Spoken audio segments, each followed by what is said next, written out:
I'm in the studio today with Hamish McLean, editor of the Canmore Leader, and Larissa Barlow, back from her trip, editor of the Banff Crag and Canyon. Thanks to both of you guys for showing up. Thanks, This week. Hey, I'm allowed to go away every now and then. You went to California. How was it? It was very warm. Lovely palm You're trees. back to pretty nice weather, though. Oh, it's not too bad. It was 17 below when I got off the plane, though, so it's not too exciting. But did you see any movie stars? no, I tried to. Yeah. Nothing. How did you try and see them? You know, your eyes peeled? you buy the map to the stars homes and you drive around looking for them. Did you do that? Yeah, of course. You're a maniac. What did you go down there for? Just a trip? Just yeah, on vacation? well, my parents were down there, so I went out to meet them. Yeah. Awesome. And I'd never been, so, you know, Yeah. it's fun. Little family time. Yeah. Fam time. Awesome. Did you get a little R&R? Yes, I went to a spa. It was very lovely. Whoa, what an action-packed trip. I You know. slaved away without her, too. Yeah. Yeah, I'm sure things were fine without me. We have some cool news coming up here in the next little while in the Bow Valley. The land use bylaw review in both Banff and Canmore, they've both been going on for quite a few years already. So pretty extensive. I mean, like down to the littlest detail. What's the next phase in this conversation? I guess in Canmore, the next phase is an open house on March 17th. Yep. Which is well known for being a fun time. And although a lot of people find land use bylaws to be a little bit dry, I think, and getting down to minutia at times, it should be a fun time in Canmore as well. You know, there have been some significant changes and definitely some fun, I guess we could say fun, sort of public working group type sessions on the secondary suites issue in Canmore. That's been rolled into the land use bylaw now. Employee housing has been dropped from the land use bylaw right now, but there's also little interesting things like green building regulations will be sort of there for the public to see, and new historic building designation will be there for the public to see on March 17. And it moves forward to a public hearing on March 22nd, and public hearings can be a lot of fun. When can we see this all wrapping up then? Well, they've just passed first reading in Canmore, and so it needs to go through second and third. And I believe they could hold another public hearing if they feel they need to after this probably. one. Yeah, So I don't know that there's exactly a timeline, you know. I'm pretty sure that Canmore's council will see it again in April, though. And then in Banff, I thought this was supposed to be wrapped up by now. It was supposed to be, but it proved to be a lot more complex than I think the timeline allowed for. This was supposed to be done when the old council was around, like how many phases? 3 or 4 phases? Maybe even 5? I don't know. There's a lot of phases going on, but we're still in the second phase. You know, it kind of dropped from view after when the election was going on, and we're kind of ramping back up. And because we're hearing a lot again about chain stores, and you know what the land use bylaw is going to say about that, and you know if there's going to be proposals coming forward saying, you know, let's try to limit chain stores, let's try to do, you know, this, let's try to promote locally owned things, you know, and it's a lot of tough questions, and it's something that a lot of other kind of smaller communities trying to maintain a certain image have gone through as well. And there's been other places that have restricted fast food restaurants and everything. And it's just, you know, what would that mean for the town? And do people really want to see fast food or chain stores limited from town? Because I think if you look on, you know, Saturday night, if you look inside some of these, you know, chain restaurants, they're pretty popular. And, you know, are we going to limit those in the future? Are they popular because they're well known, and would a locally owned restaurant be doing just as well? You know, a lot of questions, you know, a lot of, you know, putting your foot into the private, you know, market area. And, you know, you have to wonder, you know, Banff Council is going to have quite a time debating this, I think, because I think it's very complicated when you start looking into these details. It's also pinning different consumers of Banff together. There are different people that come out here for different reasons, and some would vote for and some would vote against chains, I think. For sure. I think there's a lot of different views, and I think what has to be done in the beginning is to try and put a definition on what a chain store is. Like, I think you could argue that maybe Evelyn's is a chain store. There's a lot of those in town, but, it's locally owned. Yeah. Does that mean it's a chain that would then be restricted?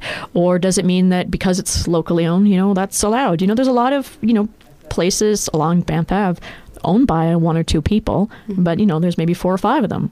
What was the intent behind limiting, or what might have been the intent behind limiting chain stores, though?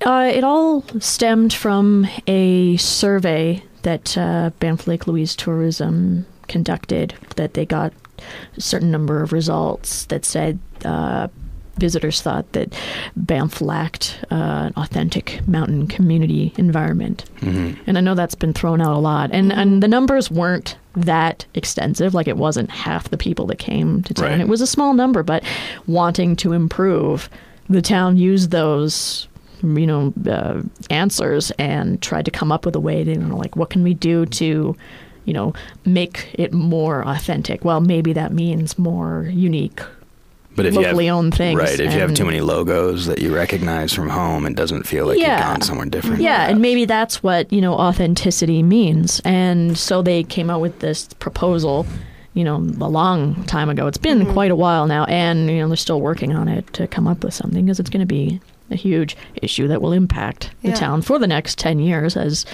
this current land use bylaw has been around for about 11 years. So, you gotta kind of wonder, authentic mountain community. What does it mean, number one? And, what do we want the town to be? Obviously, you want to say it's authentic, but, I think you want to have familiar restaurants as well. For sure. Yeah. Yeah, because I think, when people go traveling, especially people maybe don't speak the language, very unfamiliar with the country, you see a McDonald's and you're like, oh, well, McDonald's, Comforts I know that. of home. Yeah, very, very comfortable. And it's not just around food establishments, too. I mean, the authentic mountain town does take in the amount of gift shops on Banff Ave, or, the land use is looking at everything from the colors you can paint your house to how much renovations you're allowed to do, and in what kind of capacity. So it really does all affect the mountain town. But what is an authentic mountain town? Isn't an authentic mountain town Banff circa 1904? I'm going to just throw out, I know that the two towns are not rivals in any way, but I think Snow on Main Street in Canmore, it's unique, and it's different. And I don't know, for sure people will find ways to criticize Canmore as well. But I think the fact that you do things a little bit differently, authenticity, I don't know. But individuality, perhaps, right? Yeah, but the thing is that you face, and I don't know too much about this topic, but when I was finding out about the town when I moved out here 2 years ago, I found it very elitist at first, that you had to work in Banff to live in Banff. And I didn't understand that at first. And then I realized it makes sense, because if you look at other large mountain towns, in the States and that, the entire community is filled with weekend homes, $1 million weekend homes, and the whole communities, can be a ghost town at times. I don't know. I've never been to any of these communities. This is just, I guess, the fear of what could turn into. But I've gone for drives around Canmore on a Tuesday night in some of the really, really high-end neighborhoods, and there isn't a single light on. There are no car tracks in the garage, and that's kind of frustrating. It's a little bit gluttonous to me. Oh, absolutely. So I don't know, is an authentic mountain town, I don't know what that means. No, me neither.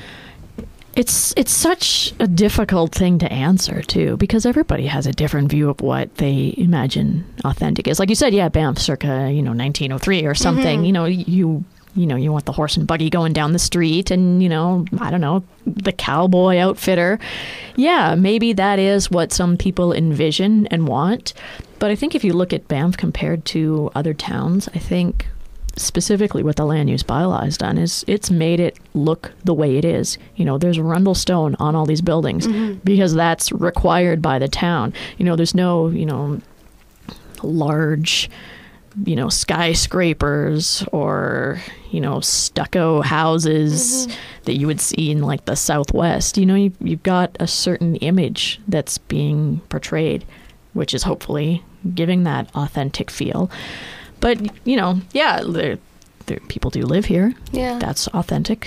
But if you ever drive through Kensington and Calgary, every house looks different and it's all crazy. And 4th Street in Calgary is awesome. And I mean, I don't know. But that's the thing too, is I'll just throw out one of those, oh God, Hamish, what are you talking about things? But good. Yeah, for sure. Just everybody has a different perspective on things. So going out for dinner in Taiwan with a friend one time who had, we don't speak the language, we don't, can't read a single thing on a menu or otherwise. And this person was ecstatic to finally find some authentic Chinese food in the Republic of China. And it was sweet and sour pork that looked and tasted exactly like the stuff that you get at the food court in any shopping mall across Canada, I'm assuming North America. And finally there was some authentic Chinese food, because it's the type of Chinese food that they were expecting when they arrived, and it's just like, you might like Kensington and 4th in Calgary, but that's not to say that when you get a row of condos in Canmore is a bad thing for everyone either, And Canmore can still be authentic with empty houses. And back, just to bring it back to the land use bylaw, that's one thing that they're doing, I think, is, so Banff managed to pass their community plan. Canmore didn't.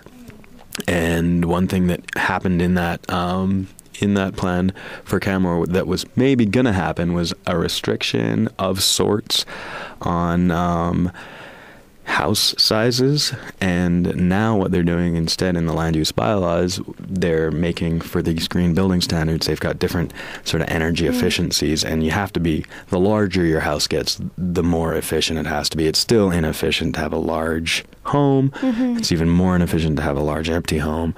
But these are the kinds of things that planners and other stakeholders are working on in Canmore, you know what I mean?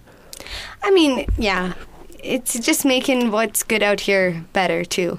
For sure. Yeah, and I think that's the idea. And in making it better for the people that live here. I think some of the things that were already passed in the first phase were, let's move away from single-family homes and, grant approval to, duplexes and, more They've upped the condos density. and, increased density, so you can have, your own home, or, if you want to have a 2-bedroom and, small condo, you can probably afford that in, something that's a bit smaller. Right.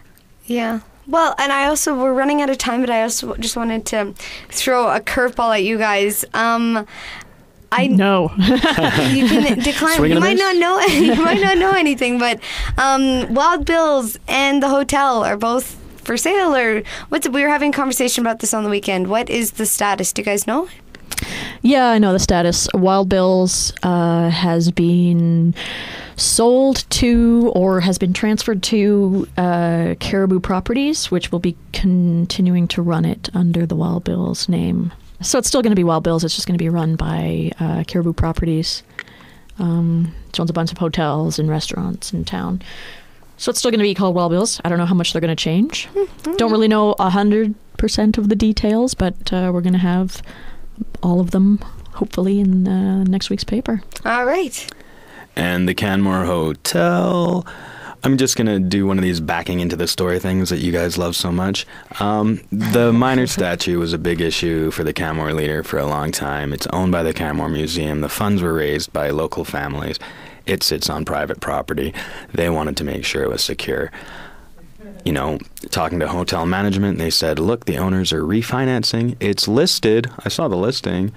It's listed, but it's not really for sale, perhaps. That's the understanding that I took. But there is a huge sign on the front of the hotel these days.